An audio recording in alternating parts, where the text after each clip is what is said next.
Bachir Ben Sadek, réalisateur de Montréal au Québec, et pour les RCC 2025.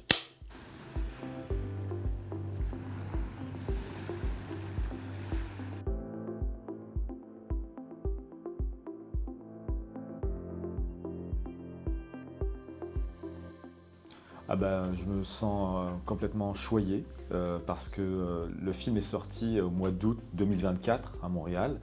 Il a eu une bonne vie dans le circuit des salles québécoises, on a eu du public, plus que ce qu'on pensait d'ailleurs, donc ce qui était super. Et dans ma tête, c'était presque réglé. Alors effectivement, comme une partie du film s'est tournée à Montpellier, en France, on espérait pouvoir le distribuer ici, parce que la comédienne principale, donc Nelly Arzoun, qui est française, qui est formidable dans le film, et je voulais qu'elle soit vue quand même dans son pays d'origine, quoi. Alors c'est que du bénéf tout ça. Et c'est surtout que moi j'ai passé la dernière année sur un autre film. Donc voilà, on enchaîne les histoires. Alors quand on se fait appeler pour dire « Veux-tu aller présenter ton film dans une série de villes de France ?» Ben, on dit oui, allez, hop, on y va. Voilà.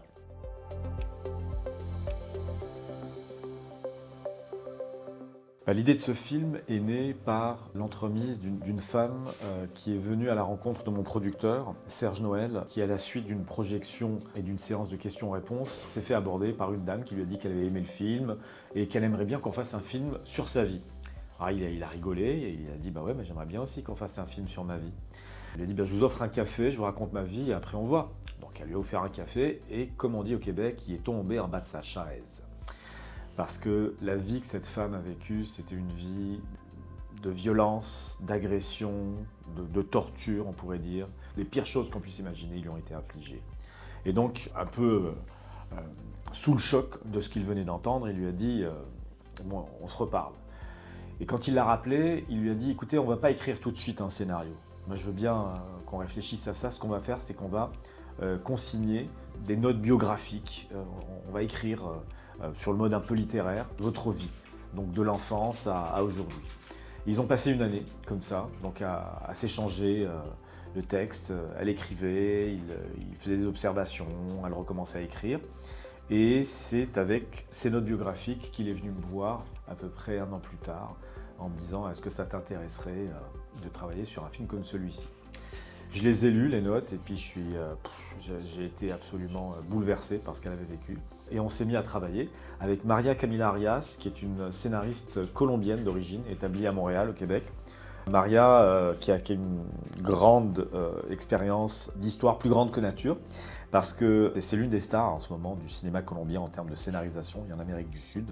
Les films qu'elle a scénarisés sont revenus au Festival de Cannes, à la quinzaine, notamment. Elle a travaillé avec Ciro Guerra, Cristina Gallego, et ce qu'elle a amené, c'est une espèce de poésie. Et ce qui nous a émus en fait dans l'histoire de cette femme et de cette famille, c'est que cette femme portait un drame en elle qu'elle avait du mal à verbaliser malgré le fait qu'elle en parlait régulièrement. Mais mettre les mots à l'oral et dire les choses, c'était pas évident. Et Maria est excellente pour créer des scènes de cinéma où rien ne se dit, mais tout se comprend. Et donc on a commencé à écrire comme ça. Elle a commencé à écrire plutôt, mais on faisait du travail de table, on se parlait, on se disait bon ben voilà, qu'est-ce qu'on prend de la vie de la vraie dame et qu'est-ce qu'on rentre dans le scénario. Et au bout de quelques semaines, elle m'a dit j'ai un blocage, c'est pas possible, c'est parce que ce que cette femme a vécu est d'une telle violence qu'établir un lien est vraiment difficile. Où était sa mère, où étaient ses sœurs? Et en tant que femme, ça me questionne. Donc elle a pris du recul et elle est revenue avec une superbe première version. Et voilà quoi. Donc La femme cachée, au départ ça s'appelait Le Frère. Et au bout d'un moment, je me suis dit, c'est un peu dommage de ramener ça à un frangin alors que ce qui nous intéresse, c'est le destin d'une femme. Donc on a beaucoup ramé pour trouver un titre et c'est mon concepteur visuel, donc celui qui signe tous les décors et le look, qu'il a trouvé alors qu'il était à Montréal. C'est un Français d'ailleurs, Samuel Tesser, que j'aime d'amour.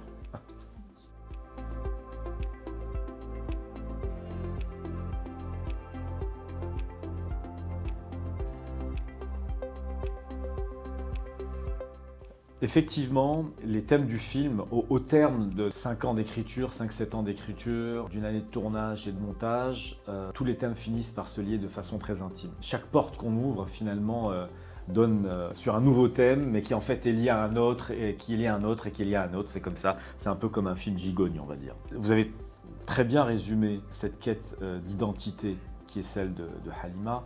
C'est la recherche finalement de qui elle est, du drame à la source, de la façon dont elle s'est constituée comme femme, comme adulte. Et ce qu'elle essaie de faire, c'est d'aller donc à la base, à la source, pour pouvoir mieux vivre et appréhender l'avenir. Et ça comprend un retour dans sa famille en France, une espèce de croix qu'elle avait mise sur sa famille parce qu'elle se disait qu'elle allait peut-être mieux vivre sans eux. Et elle a occulté tout ça. Donc la femme cachée, c'est ça aussi. Il y a une femme cachée dans Halima. Et donc oui, tout ça c'est lié. Alors le thème des harkis, c'est pas un thème pour moi par contre, parce qu'il y a quelque chose dans le film qui fait qu'en fait on se rend compte que c'est un prétexte pour rentrer dans une famille, dans un système familial, je devrais même dire, parce que ce qui s'est passé dans cette maison, c'est de l'ordre de l'indicible quand même. C'est assez terrible. Et c'est pas normal qu'une famille puisse connaître autant de violence pendant autant d'années sans que ça soit révélé au grand jour. Donc pour moi, c'était plus ce que Hitchcock appelle un MacGuffin. Un MacGuffin, c'est un truc qui a l'air, un prétexte qui a l'air vachement important au départ, puis en fait non. Voilà, c'est tout. Donc la thématique pour moi, c'est véritablement la quête de soi et comment on échappe à un passé dramatique pour passer à autre chose.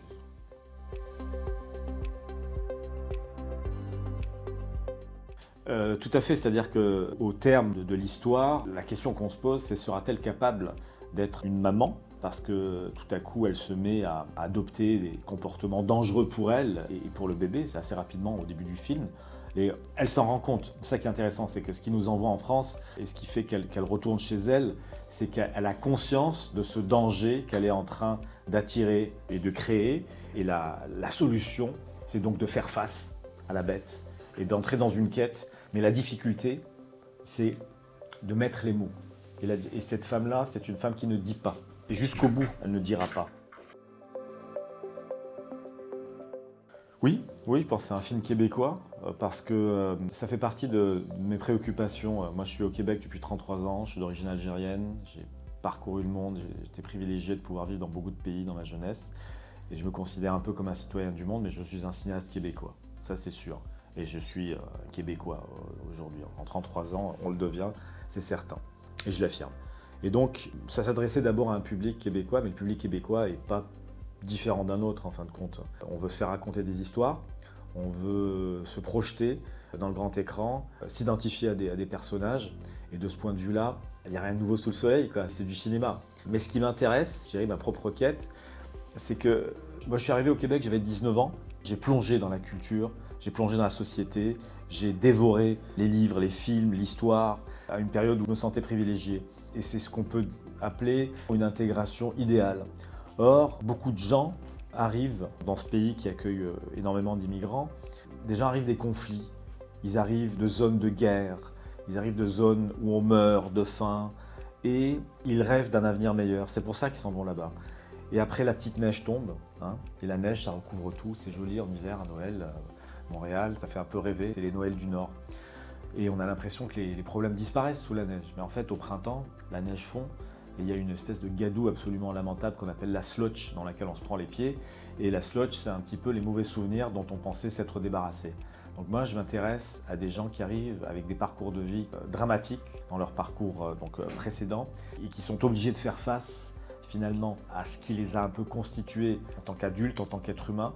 Et ils doivent s'en débarrasser pour être de meilleurs citoyens, pour être de meilleurs voisins. Et mon rôle civique en tant que réalisateur, en tant que citoyen au Québec, avec le métier que je fais, c'est d'essayer de raconter ces histoires-là qui sont celles des gens qui sont partout autour de nous et qui portent en eux un bagage dramatique.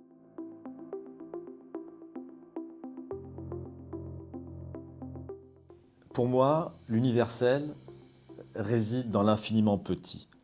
C'est-à-dire qu'on s'est concentré sur Halima, sur sa famille, sur sa fille, sur ses liens avec ses parents, avec ses sœurs.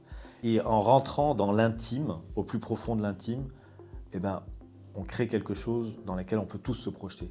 Parce qu'on a tous, à peu près, d'autres peut-être pas, mais en général, on a un papa, une maman, un amoureux, une amoureuse, des enfants ou pas. On a un passé, on a une histoire, on a des secrets. Il n'y a rien d'original, Les familles secrètes, il y en a partout dans le monde. Donc on s'est concentré sur l'infiniment petit, sur l'intime, pour pouvoir se dire que tout le monde trouverait son compte. Et voilà, c'était un petit peu ça l'idée.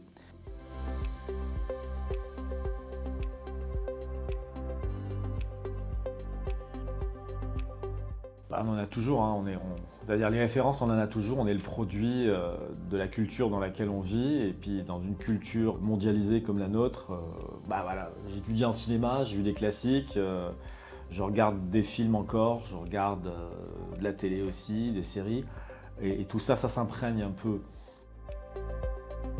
Des références conscientes. Oui, bah, c'est sûr que j'adore les films de Piala et ces drames familiaux, par exemple. La mécanique d'une famille et les conflits internes, je trouve ça super intéressant.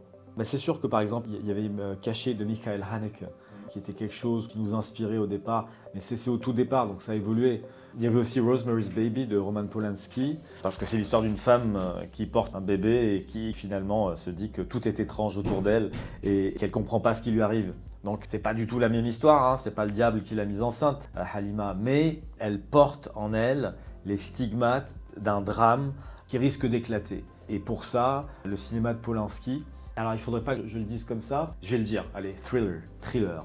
Donc des fois quand on écrivait, je pensais un peu au code du thriller, mais c'était pas un thriller, parce que c'est une tragédie qu'on a voulu faire. Et les drames grecs, par exemple, il y a un moment donné, il y a une révélation dans le film avec la grande sœur dans la bibliothèque, et ça c'est fait exprès, c'est fait justement pour ne pas politiser l'histoire.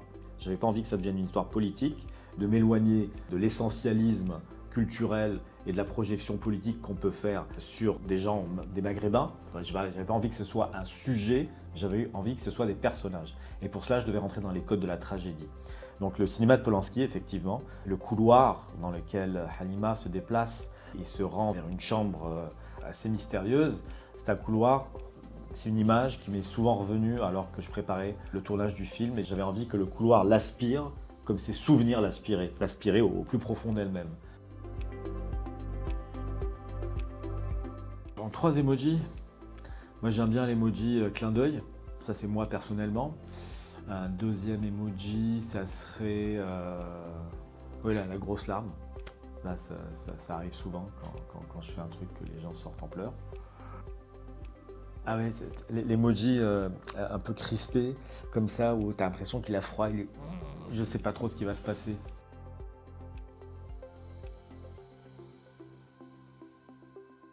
Dis à tout le monde que tu veux faire du cinéma. Tu veux être réalisatrice, tu veux être réalisateur, dis-le dès le départ, que tout le monde le sache. Comme ça, ils ne se tromperont pas. Le jour où ils auront peut-être un boulot pour toi. Tu es la première personne qui doit en être convaincue. Si toi, tu n'es pas convaincu, les autres ne vont pas y croire. Donc, il faut que tu y crois et que tu le dises à tout le monde. Ta mission pour aujourd'hui.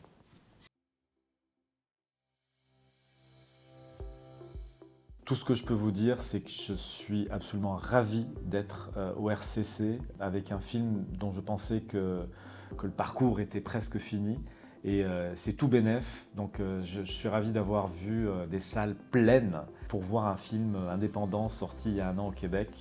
Et la seule chose que je peux vous dire, c'est que j'ai envie de revenir. Voilà, déjà, vous avez créé un addict. En une journée à peine, ça fait à peine une journée que je suis là. Merci beaucoup.